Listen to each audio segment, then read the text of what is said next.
Hi guys, இன்றைக்கி நம்ம 10th maths சமச்சீர் கல்வி சிலபஸில் சாப்டர் 1 ரிலேஷன்ஸ் அண்ட் ஃபங்க்ஷன்ஸ் இந்த சாப்டரோட குயிக் ரிவிஷன் பார்க்க போகிறோம். ஸோ ஃபஸ்ட்டு இந்த சாப்டரில் டோட்டலாக எல்லாமே செட்ஸாக பேஸ் பண்ணி தான் இருக்கும். செட் அப்படின்னா என்ன அப்படின்னா ஒரு குரூப் ஆஃப் எலிமெண்ட்ஸ் அப்படின்னு வச்சுக்கலாம் செட். இப்போ கார்ட்டீசியன் ப்ராடக்ட் அப்படின்னா என்னென்னா, இப்போ 2 செட் இருக்குது. 2 செட்டில் இருக்கிற எலிமெண்ட்ஸையும் ஒரு எலிமெண்ட்டையும் மற்ற எலிமெண்ட் கூட பேர் பண்ணி எழுதும்போது ஒரு ஆர்டர்ட் பேர், செட் ஆஃப் ஆர்டர்ட் பேர்ஸ் கிடைக்கும். அதுதான் கார்ட்டீசியன் ப்ராடக்ட் அப்படின்னு சொல்லுவோம். Cartesian product A cross B அப்படின்னு ப்ரொனவுன்ஸ் பண்ணணும். ஸோ A cross B ஏல இருக்க எலிமெண்ட்ஸ் அண்ட் பியில் இருக்க எலிமெண்ட்ஸை பேர் பண்ணி எழுதும்போது கிடைக்கும். ஸோ டெஃபினிஷன்ஸ் பார்த்திங்கன்னா புக்கில் இருக்க மாதிரியே நம்ம எழுதும்போது தான் உங்களுக்கு ஃபுல் மார்க் கிடைக்கிறதுக்கு நிறைய சான்ஸ் இருக்குது. ஸோ டெஃபினிஷன் மட்டும் அண்டர்ஸ்டாண்ட் பண்ணி புக்கில் இருக்க மாதிரி எழுதுங்க. So the set of all the ordered pairs such that a small a எல்லாமே ஏ செட்டோட எலிமெண்ட்ஸ், ஸ்மால் பி பி செட்டோட elements is call the Cartesian product. So set of all the ordered பேர்ஸை தான் நம்ம கார்ட்டீசியன் ப்ராடக்ட்னு சொல்கிறோம். So next ஏ ஒரு set, but ஆனால் அது ஒரு நல் செட்டோட கார்ட்டீசியன் ப்ராடக்ட் எடுக்கும்போது நம்மளுக்கு ஒரு நல் செட் தான் ரிசல்ட்டாக கிடைக்கும். எப்படி 1 into 0 0. ஸோ அதே மாதிரி நல் செட் கூட கார்ட்டீசியன் ப்ராடக்ட் போட்டால் நம்மளுக்கு நல் செட் தான் ஆன்சரில் கிடைக்கும். So similarly A cross B not equal to B cross A, இது ஒரு ரூல். ஸோ இதில் எப்போ ஈக்குவல் டு ஆகும் அப்படின்னா ஏ செட்டில் இருக்கிற எலிமெண்ட்ஸோ பி செட்டில் இருக்க எலிமெண்ட்ஸோ சேம் அப்படின்னும் போது நம்மளுக்கு A cross B equal to B cross Aவாக கிடைக்கும். நெக்ஸ்ட்டு இப்போது 2 செட் இருக்குது. 2 செட்டில் எத்தனை கார்ட்டீசியன் ப்ராடக்ட், எத்தனை ஆர்டர்டு பேர் நம்மளால் க்ரியேட் பண்ண முடியும், அதோட ஃபார்முலா PQ. ஸோ ஏல இருக்க எலிமெண்ட்ஸ் P, பியில் இருக்க எலிமெண்ட் Q அப்படின்னா ரெண்டுத்தையும் மல்டிப்ளை பண்ணால் நம்மளுக்கு நம்பர் ஆஃப் கார்ட்டீசியன் ப்ராடக்ட் கிடைக்கும்.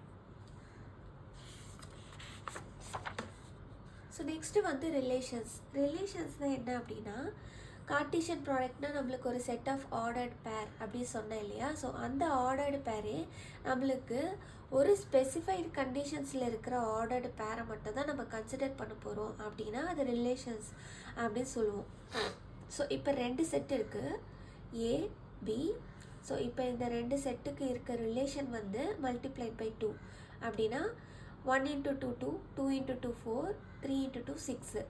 ஸோ இதையும் 1ஐயும் 2ஐயும் ரிலேட் பண்ண போகிறோம், 2ஐயும் 4ஐயும் ரிலேட் பண்ண போகிறோம், 3ஐயும் 6ஐயும் ரிலேட் பண்ண போகிறோம். ஸோ இந்த மாதிரி ஒரு ஸ்பெசிஃபிக் எலிமெண்ட்ஸை மட்டும் ரிலேட் பண்ணுறோம் பேஸ்ட் ஆன் சம் கண்டிஷன்ஸ் அப்படின்னா அது ரிலேஷன்ஸு சொல்லுவோம். ஸோ நம்ம லெஃப்ட் சைடு எந்தெந்த எலிமெண்ட் எல்லாம் ரிலேட் பண்ணியிருக்கோமோ அதை டொமைன் அப்படின்னு சொல்லுவோம். ரைட் சைடு எந்தெந்த எலிமெண்ட் எல்லாம் நம்ம மேப்பிங் போட்டிருக்கோமோ அதெல்லாம் ரேஞ்சுன்னு சொல்லுவோம். ஸோ இந்த எக்ஸாம்பிளோட டொமைன் 1 2 3, ரேஞ்ச் 2 4 6. கோடொமைன் அப்படின்னா செட்டு பியில் இருக்க ஆல் எலிமெண்ட்ஸை என்டையர் செட்டை கோடொமைன் சொல்லுவோம். ஸோ இப்போ நம்ம இந்த ரிலேஷன்ஸை 2 ஃபார்மாக நம்ம எக்ஸ்ப்ரெஸ் பண்ணலாம். ஒன்று செட் பில்டர் ஃபார்ம், இன்னொன்று ரோஸ்டர் ஃபார்ம். செட் பில்டர் ஃபார்ம்னா என்ன அப்படின்னா, இப்போ இந்த எக்ஸாம்பிளே செட் பில்டர் ஃபார்மில் எழுதணும் அப்படின்னா எக்ஸ் கமா ஒய். ஸோ இது ஒரு ordered pair X comma Y where Y equal to 2x. இதுதான் ஒய் எலிமெண்ட்ஸ். ஒய் என்னது 2 into x தான் Y. So Y equal to 2x where X elements of A, Y elements of B.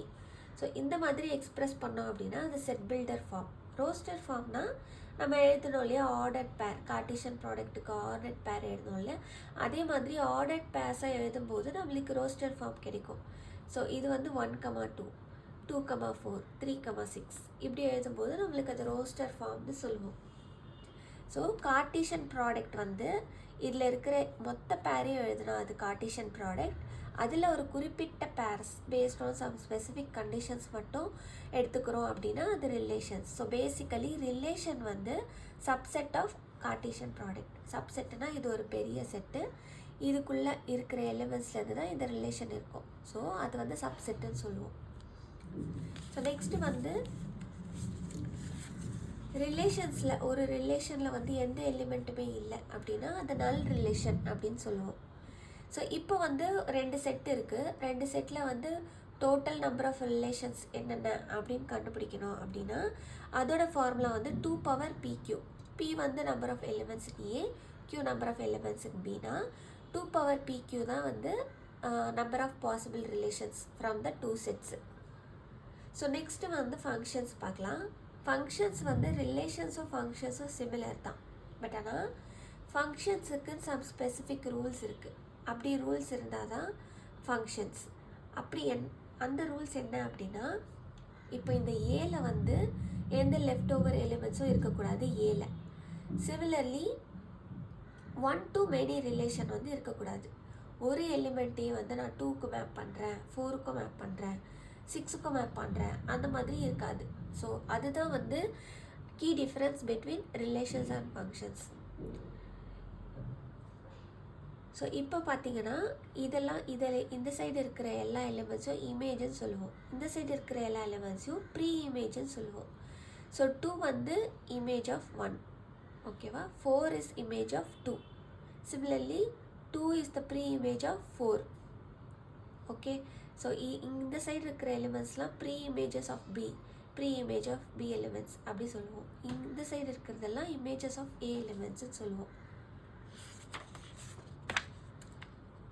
So next A வந்து ஒரு function only if every element in the domain has an image. நான் சொன்ன மாதிரி எல்லா எலிமெண்ட்ஸும் இந்த side இருக்கிறத நம்ம டொமைன்னு சொல்லுவோம் இல்லையா. ஸோ டொமைனில் இருக்கிற எல்லா எலிமெண்ட்ஸுக்குமே வந்து ஒரு இமேஜ் இருக்கணும், ஒரு மேப்பிங் இருக்கணும். நெக்ஸ்ட்டு வந்து த இமேஜ் இஸ் யூனிக், அதாவது 1 to many இருக்கக்கூடாது. அதுதான் இதோட அர்த்தம்.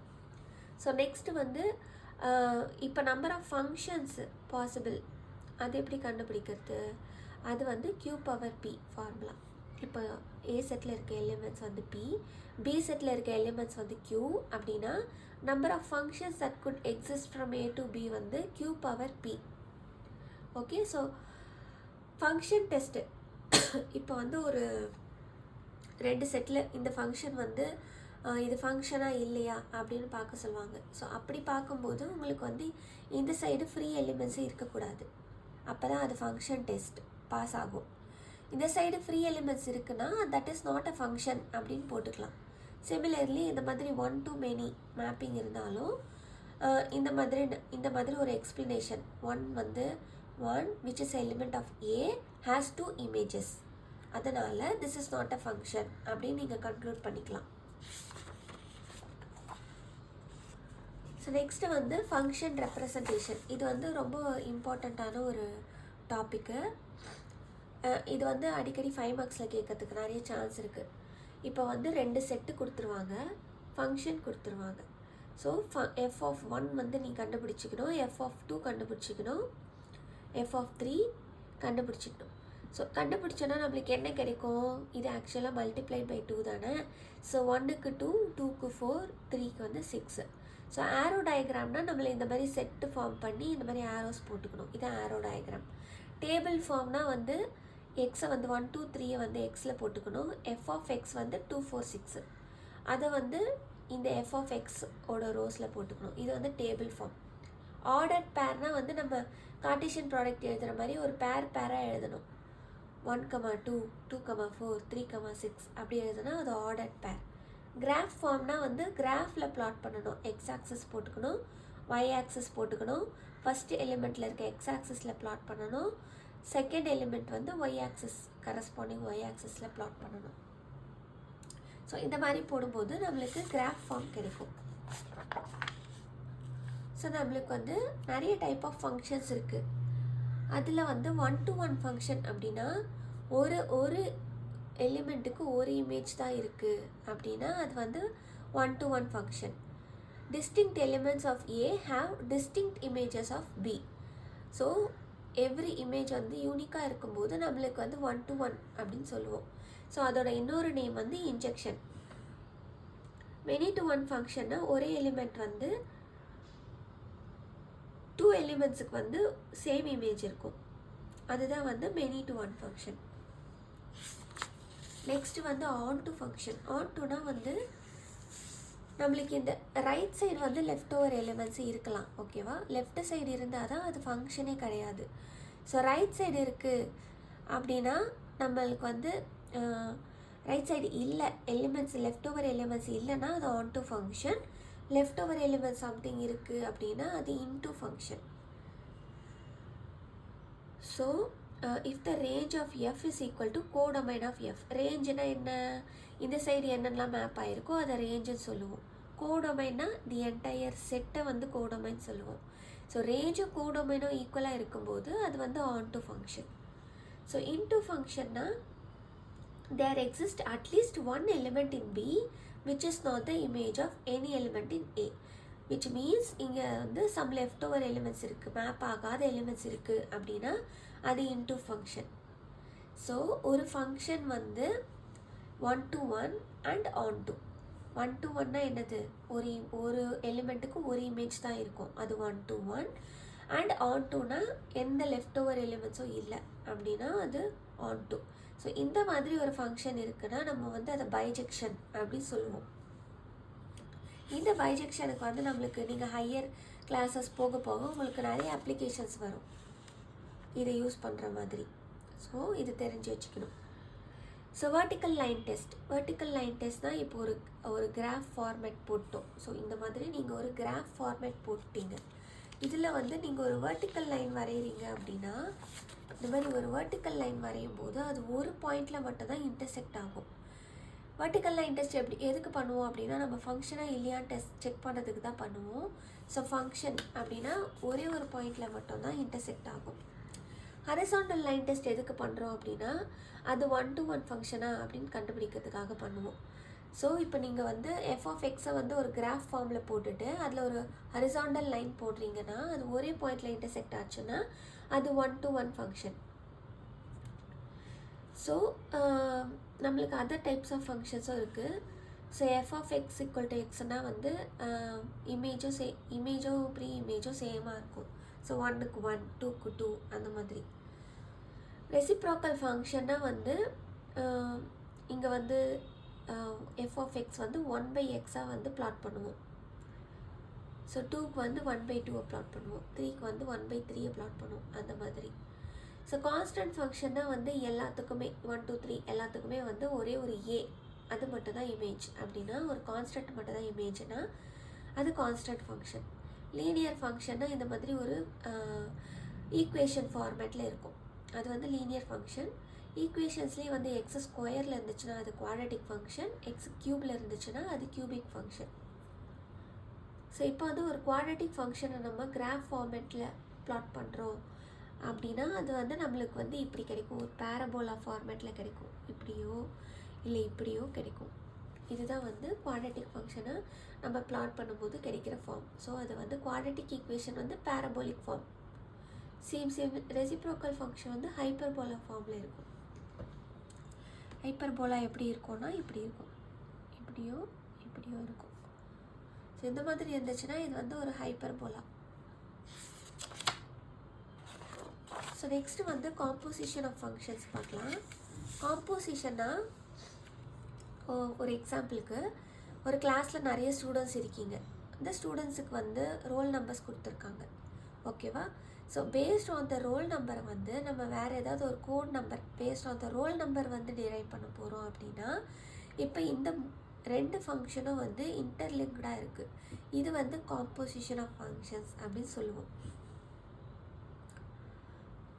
காம்போசிஷன் ஆஃப் ஃபங்க்ஷனை வந்து எப்படி டினோட் பண்ணுவோன்னா இந்த மாதிரி ஒரு சிம்பிள் g of f அப்படின்னு ப்ரொனவுன்ஸ் பண்ணுவோம், ஓகேவா?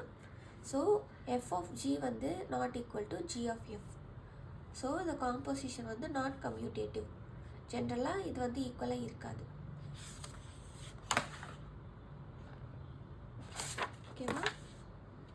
நெக்ஸ்ட்டு வந்து காம்போசிஷன் ஆஃப் 3 ஃபங்க்ஷன்ஸும் உங்கள் சிலபஸில் இருக்குது. So f of g of h is equal to f of g of h. இது வந்து அசோசியேட்டிவ் ப்ராப்பர்ட்டி. அசோசியேட்டிவ் ப்ராப்பர்ட்டினா என்ன? இந்த ப்ராக்கெட்டை மாற்றி போடுவோம், அதுதான் அசோசியேட்டிவ் ப்ராப்பர்ட்டி. சிம்பிளாக சொல்லணும் அப்படின்னா ஸோ g of fல இருக்க ப்ராக்கெட் எடுத்து நீங்கள் இங்கே f of gயில் போட்டிங்கன்னா அது ஈக்குவலாக இருக்குது, அசோசியேட்டிவ் ப்ராப்பர்ட்டி அப்படின்னு சொல்கிறாங்க 3 ஃபங்க்ஷன்ஸோட காம்போசிஷன். ஸோ பேசிக்கலாக இதுதான் வந்து இந்த சாப்டரில் கவர் பண்ண கான்செப்ட்ஸு, இம்பார்ட்டண்ட் கான்செப்ட்டு. இப்போ இதில் பார்த்தீங்க அப்படின்னா 1 மார்க் வந்து 2 கொஸ்டின்ஸ் கிட்ட கேட்குறாங்க, 2 மார்க் 2 கொஸ்டின்ஸ் கிட்ட, 5 மார்க் 2 கொஸ்டின்ஸ் கிட்ட. ஸோ வெயிட்டேஜ் பார்த்தீங்கன்னா 16 மார்க்ஸ் ஈஸியாக எடுக்கலாம் இந்த சாப்டரை மட்டும் நீங்கள் பார்த்துட்டீங்க அப்படின்னா. ஸோ இதில் வந்து உங்களுக்கு இம்பார்ட்டன்ட் சம்ஸை கொடுத்துருக்கேன், நீங்கள் இதெல்லாம் நோட் பண்ணி வச்சுட்டு ஒர்க் அவுட் பண்ணி பாருங்கள்.